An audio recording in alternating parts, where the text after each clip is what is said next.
Apple has debuted a new smartwatch every year since 2015. In 2020 it actually released two, so we're confident in Apple Watch Series 7 is the pipeline.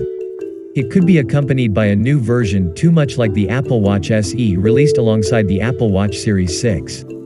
If we had to guess the Apple Watch 7 release date, we'd pinpoint mid-September 2021. For the last few years without fail, Apple has debuted a new smartwatch via a Tuesday keynote in the fall, with availability starting Friday of that week or the next.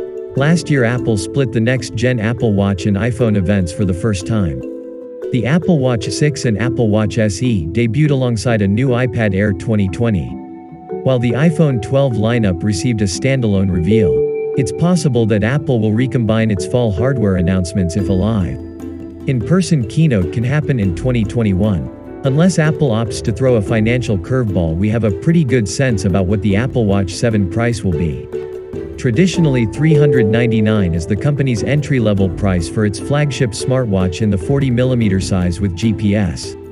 The price goes up to $429 for the 44mm size, plus another $100 to either size for cellular support.